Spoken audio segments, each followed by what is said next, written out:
Une nouvelle réforme de la politique agricole commune, ne la voyons pas avec trop de peur, mais plutôt avec beaucoup de pragmatisme. Nous voyons un certain nombre d'outils qui ont été abandonnés par la communauté européenne et qui mettent les coopératives en première ligne pour défendre le revenu de l'agriculteur au travers de l'organisation économique. Bien sûr, les raisons budgétaires semblent être la principale cause de cette réforme de la politique agricole commune, mais n'oublions pas également que la préservation des ressources naturelles, l'environnement, le bien-être animal font partie des facteurs qui sont en train d'interpeller nos concitoyens et auxquels nous devons répondre, ce que nous faisons d'ailleurs au travers de nos coopératives puisque nous sommes confrontés tous les jours aux attentes de nos clients. Les marchés agricoles ont toujours réagi très vivement aux variations de l'offre. C'est vrai cette année où on vient, à cause de la situation de la Russie, qui a contribué à une baisse de 4% du potentiel mondial, à voir augmenter les prix de 75%. Mais ça a été vrai également, complètement à l'inverse, l'année dernière. Il est donc plus que nécessaire de rétablir des outils de régulation. Régulation des marchés physiques, et cela ne peut passer que par la gestion de stock, mais également meilleure régulation des marchés financiers agricoles, qui doivent être des outils de couverture fiables, mais sans pour autant contribuer à une spéculation excessive. L'augmentation brutale du prix des matières premières génère un ciseau des prix intenable pour les productions animales. Et cette situation, en fait, déstabilise tous les maillons de production de la filière animale.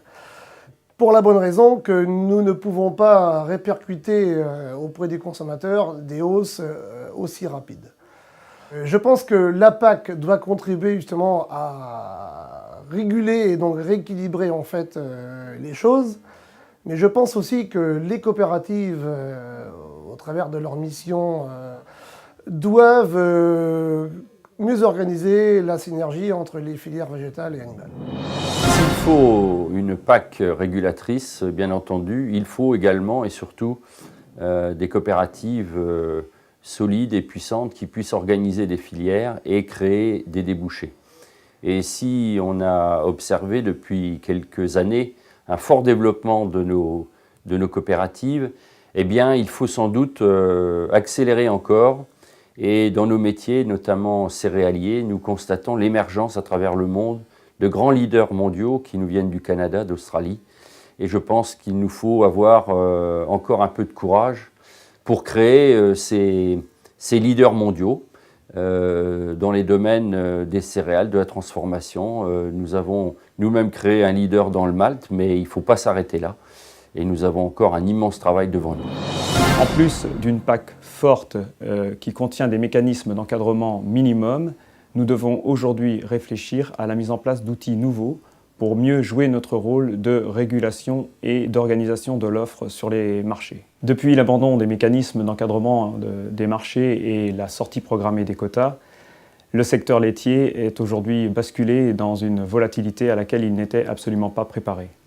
La contractualisation est un outil auquel nous avons commencé à réfléchir dès 2006 dans la coopération pour justement mettre la coopérative à l'interface de la production et des marchés. Bien entendu, au niveau de la coopération, le contrat coopératif existe déjà, mais nous devons y ajouter un volet volume-prix pour mieux répondre à cette notion d'organisation de l'offre et de mise en adéquation de la production avec les marchés.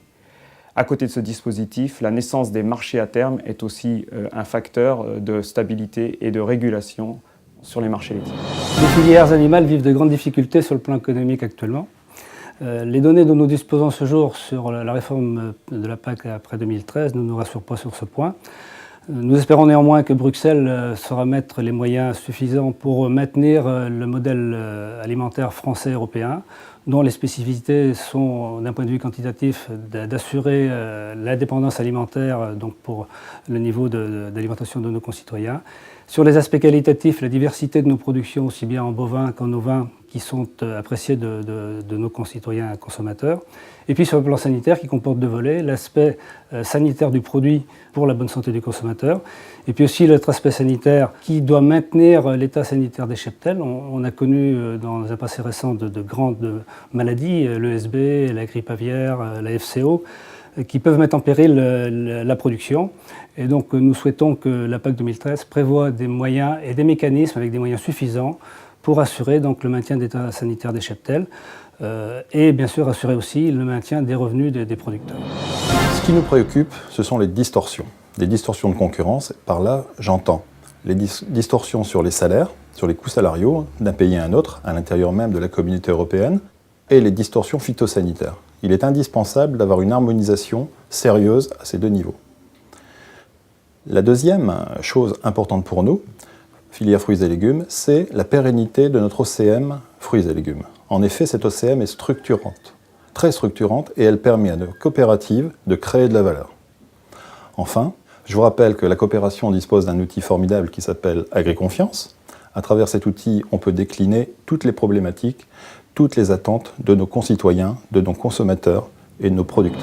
La coopération et les coopératives permettent la mise en valeur de l'ensemble des territoires, à mon avis pour deux raisons. D'abord statutaire, parce que c'est lié au statut des coopératives, l'impartageabilité des réserves, qui permet aux agriculteurs de construire des outils, même des outils lourds, transmissibles dans le temps, au travers des différentes générations, parce qu'il y a impartageabilité des réserves, et aussi parce que dans ces zones difficiles, la coopérative permet une solidarité entre les zones difficiles et les zones moins difficiles, ce qui permet aux agriculteurs de l'ensemble du territoire de la coopérative de tirer un revenu de leur travail.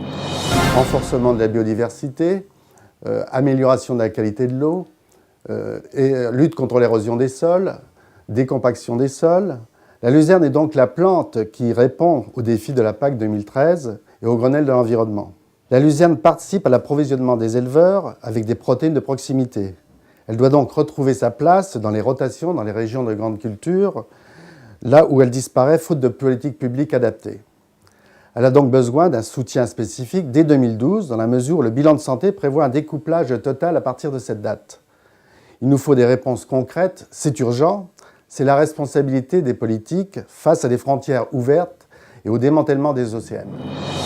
C'est le développement durable, nous y sommes avec les caves coopératives en plein au cœur et nous en sommes fiers. Nous espérons que la PAC tienne compte de cette dimension, parce qu'au-delà de l'économie, et Dieu sait qu'on est bien placé pour en parler, dans les vignobles et les caves coopératives, où on a des capacités à exporter, à produire de la valeur ajoutée sur des territoires difficiles, eh bien, la réforme de la PAC ne doit pas oublier qu'il y a aussi les aspects environnementaux et que finalement, si on ne maintient pas sur le territoire ces hommes et ces femmes qui travaillent dans ces métiers, c'est la friche qui va progresser.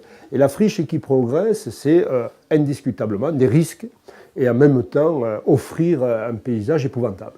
Donc on défend, au-delà de l'économie, aussi des aspects culturels, environnementaux. Et donc il faut réussir à trouver un équilibre entre une production dynamique et en même temps un respect environnemental. À COP de France, on n'a pas été en retard pour s'exprimer sur nos ambitions pour cette nouvelle réforme de la PAC. On a publié au mois d'avril un livre blanc qui contient deux ambitions. La première, c'est que nous souhaitons dire que les coopératives, sur lesquelles on compte beaucoup, ne pourront jamais se substituer à une nécessaire régulation des marchés qui doit être conduite et envisagée dans cette réforme de la PAC. Le deuxième axe sur lequel nous entendons poursuivre notre bataille, c'est celui de l'environnement. Oui, le défi environnemental est incontournable pour les questions agricoles et nous devons le prendre en compte. Mais bien évidemment, il faut ne pas quitter ce grand objectif qui est lancé à la planète tout entière, celui de nourrir une population de 9 milliards d'habitants à laquelle forcément l'Europe se doit de participer. Et bien pour ce faire, il faut que cette politique agricole favorise l'émergence d'une agriculture écologiquement intensive. Le défi de la productivité, c'est celui que nous devons tous ensemble gagner par la performance, par la structuration des filières et par une réelle prise en compte du défi environnemental, un mariage qui nous semble tout à fait possible.